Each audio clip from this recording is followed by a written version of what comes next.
शुभ वंदन बच्चों। आज हम कक्षा 9 में व्यवहारिक व्याकरण का शब्द निर्माण इसके अंतर्गत उपसर्ग और प्रत्यय का अध्ययन करेंगे। तो चलिए, ये आपकी परीक्षा में 4 नंबर के आते हैं। किस तरह से उपसर्ग और प्रत्यय के प्रश्न आते हैं वो भी हम साथ साथ आपको इसका अभ्यास कार्य और अध्ययन करा देंगे। सबसे पहले हम जान लेते हैं कि शब्द क्या होते हैं। वर्णों या अक्षरों के सार्थक समूह को शब्द कहते हैं। समझ आया? अभी तक पढ़ते आ रहे हैं शब्द क्या होते हैं। वर्णों का ऐसा समूह जिसका कोई अर्थ निकलता हो उन्हें हम शब्द कहते हैं। अब उपसर्ग क्या होते हैं? वो अविकारी शब्दांश जो किसी शब्द के पहले जुड़कर किसी नए शब्द का निर्माण करते हैं या उसके अर्थ में विशेषता या परिवर्तन करते हैं, उन्हें उपसर्ग कहते हैं। जैसे अधिपिलस्कार अधिकार। देखिए, अविकारी शब्दांश मतलब ऐसे छोटे छोटे शब्दों के अंश जिनमें कोई विकार उत्पन्न नहीं हो सकता। अविकारी मतलब जिनमें कोई विकार उत्पन्न नहीं हो सकता, जिन्हें और हम नहीं तोड़ सकते। ऐसे शब्दों के अंश जब किसी शब्द के पहले जुड़ जाते हैं तो वे एक नए शब्द की रचना कर देते हैं और उन्हें हम उपसर्ग कहते हैं। ठीक है, जैसे आपको उदाहरण से समझाते हैं। अधिपिलस्कार अधिकार, इसमें आ उपसर्ग है। आ प्लस धार आधार, आ उपसर्ग है। सु प्लस गम सुगम, पर प्लस उपकार परोपकार। अब देखिए, अधि आ सु पर ये सब उपसर्ग है। ठीक है, इनके हम और टुकड़े नहीं कर सकते। और कार धार गम उपकार ये सब शब्द हैं, मूल शब्द हैं। ठीक है, इनका कोई ना कोई मीनिंग निकलता है, अर्थ निकलता है। अब इन दोनों को जब हम मिला देते हैं तो एक नया शब्द बन जाता है। आ प्लस धार आधार, सु प्लस गम सुगम। समझ में आ गए? ये उपसर्ग हो गए, ये मूल शब्द हो गए और इनसे एक नया शब्द बना, इन्हें हम उपसर्ग बोलेंगे। हिंदी में प्रचलित उपसर्ग 3 प्रकार के होते हैं। देखिए, 3 प्रकार के उपसर्ग अधिकतर प्रचलित रहते हैं। पहला होता है संस्कृत। इन्हें हम तत्सम भी जानते हैं, आपने पढ़ा होगा अब तक तत्सम और तद्भव क्या होता है। ये उपसर्ग संस्कृत से हिंदी में आए हैं। ठीक है, संस्कृत से हिंदी में आए हैं। इन्हें हम तत्सम उपसर्ग भी कहते हैं। संस्कृत से रूपांतरित होकर हिंदी में आ गए जो। अब तद्भव उपसर्ग क्या है? ये मूल रूप से संस्कृत उपसर्ग से ही विकसित हुए हैं। ठीक है, इन्हें हम तद्भव उपसर्ग कहते हैं। विदेशी या आगत उपसर्ग, ये उपसर्ग अंग्रेजी उर्दू अरबी फारसी आदि भाषाओं से हिंदी में आए हैं। जैसे गैर बे बद ला ना आदि। ये कुछ ऐसे, जैसे कहते हैं ना डॉक्टर और बद नालायक ना, है ना। तो ये ऐसे उपसर्ग हैं जो बिल्कुल ऐसी के ऐसी विदेशों से आ गए हैं, हमने ऐसे ही उनको स्वीकार कर लिया है। देखिए, प्रश्न कैसे आते हैं। निम्नलिखित शब्दों में प्रयुक्त उपसर्ग तथा मूल शब्द अलग कीजिए। अब आपको एक तरफ शब्द दिए होंगे, इनमें से आपको उपसर्ग और मूल शब्द अलग करना होगा। तो जैसे अनुभव दे रखा है, दुर्दशा पराधीन ये शब्द दे दिए। तो अनुभव का उपसर्ग क्या होगा? अनु और भव। ठीक है, तो भव अपने आप में एक पूरा शब्द है। इन दोनों को मिलाकर के अनुभव बनता है। दुर्दशा, तो देखिए दुर्दशा का हम दू अलग नहीं करेंगे, ये रा है ना, तो इसके साथ मिलकर आएगा दुर। और फिर क्या बचा? दशा। तो यहाँ हो गया दशा, दुर प्लस दशा, दुर उपसर्ग हो गया इसका। पराधीन का पर उपसर्ग हुआ और अधीन मूल शब्द हुआ। असुविधा अ और सुविधा पूरा शब्द है तो असुविधा। परिपूर्ण, परि उपसर्ग है और पूर्ण शब्द है। अलंकार, अलम, अलम ये जो मैं की आवाज दे रहा ना, तो इसलिए यहां पर ये उपसर्ग हो गया अलम और कार हो गया शब्द। परोपकार, पर प्लस उपकार। उल्लेख, उल प्लस लेख। ठीक है, और देखिए किस तरह से आते हैं। निम्नलिखित उपसर्गों में से दो दो शब्द बनाइए। अब आपको उपसर्ग दे दिए जाएंगे और उनसे दो दो शब्द बनवा लिए जाएंगे। जैसे अप, उप, नी, परा, उन। तो अप अगर आपको दे दिया है तो आप क्या लिखेंगे? अपमान, अपयश। ठीक है, उप दे दिया है तो उपग्रह, उपवन। नि, निवास, निडर। परा, पराजय, परास्त ये सारे उपसर्ग है।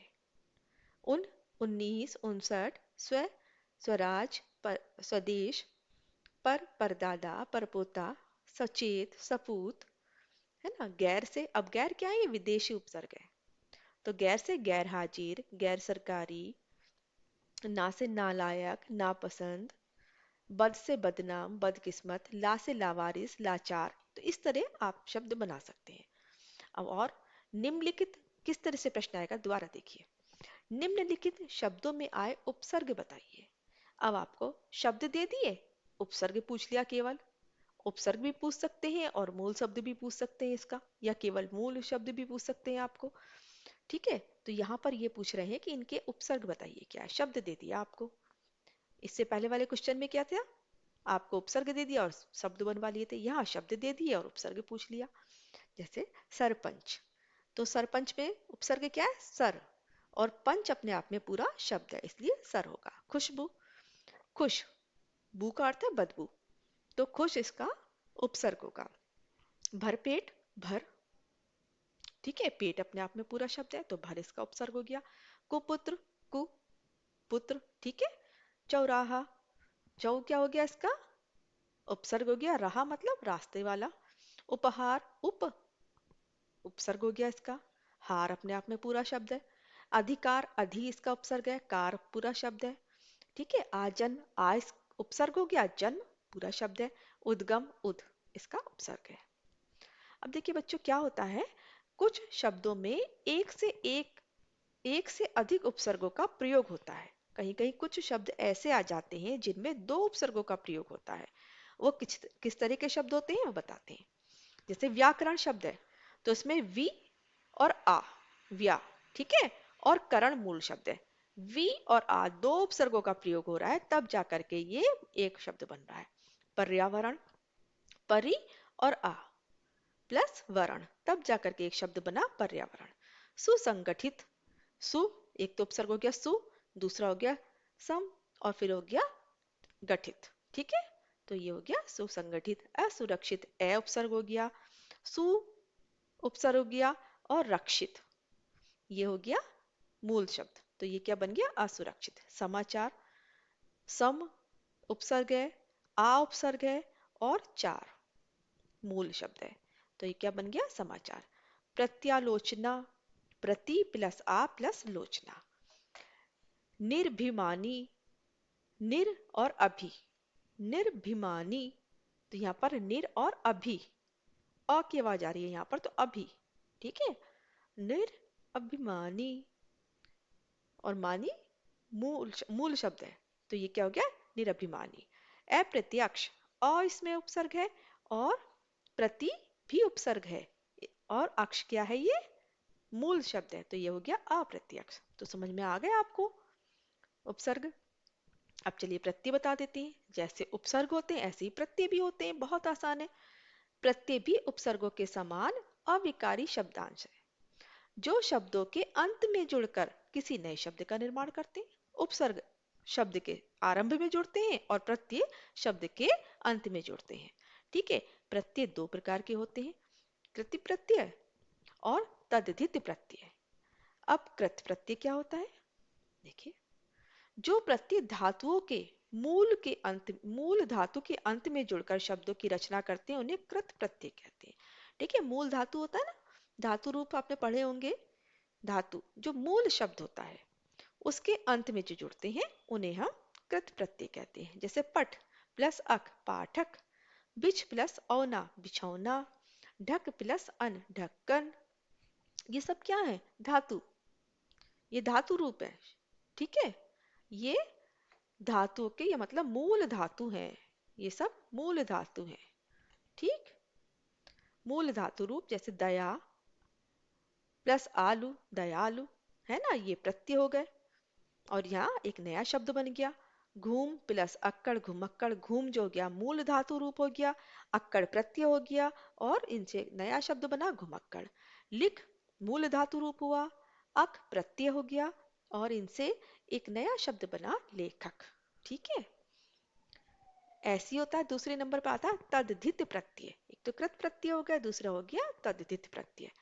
देखिए, वे प्रत्यय जो संज्ञा, सर्वनाम, विशेषण, अव्यय आदि के अंत में जुड़कर नए शब्द की रचना करते हैं तद्धित प्रत्यय कहलाते हैं। समझ में आ गया ना, जो संज्ञा सर्वनाम विशेषण इनके साथ जुड़ते हैं।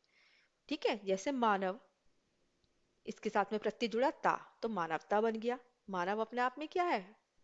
संज्ञा है ना। सोना संज्ञा है, पत्र संज्ञा है, बुरा विशेषण है ना। तो ये सब क्या है? संज्ञा सर्वनाम विशेषण। तो इनके साथ में जो जुड़ते हैं उन्हें हम तत्धित प्रत्यय कहते हैं। मानव प्लस ता मानवता, सोना प्लस आर सुनार, पत्र प्लस कार पत्रकार, बुरा प्लस आई बुराई। ठीक है, आगे समझिए। देखिए, बुरा प्लस आई बुराई, ये देखिए आई, आ की मात्रा और ई। ठीक है, देखिए कैसे प्रश्न आते हैं। निम्नलिखित शब्दों में प्रयुक्त मूल शब्द तथा प्रत्यय अलग कीजिए। लुटेरा, अब लुट प्लस एरा, ए की मात्रा और रा, एरा प्रत्यय हो गया। हिंदुस्तानी, हिंदुस्तान आ प्लस नी, ई बड़ी की मात्रा, इसमें प्रत्यय है। ठीक है, बाजारू, बाजार प्लस ऊ, ये बड़े ऊ की मात्रा, इसमें प्रत्यय हुआ।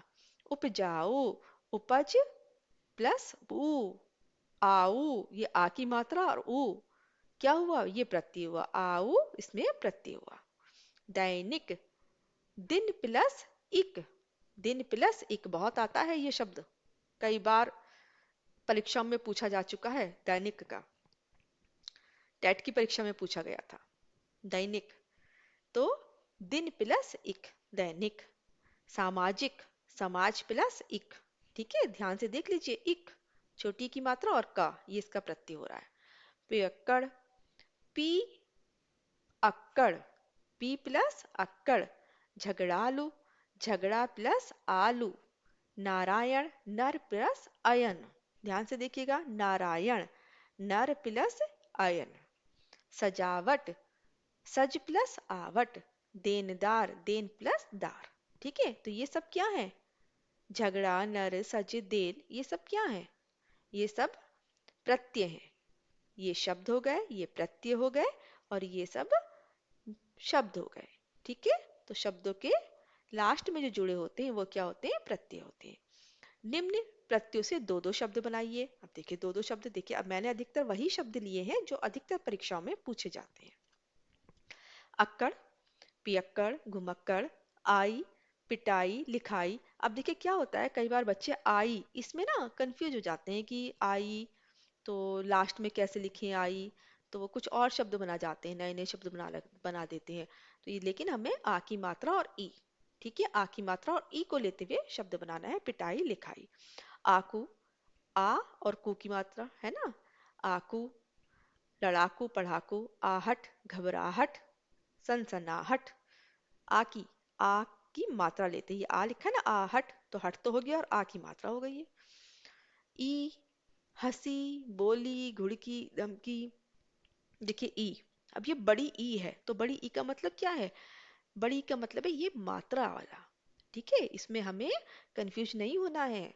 आई और ई में बहुत कंफ्यूजन पैदा होता है, तो इसको आप ध्यान से देख लीजिए। ई, जहां पर आपको ई की मात्रा आ रही है, तो ये ई की मात्रा जहां लगी हुई है उससे बनने वाले शब्द हम बनाएंगे। हंसी, बोली।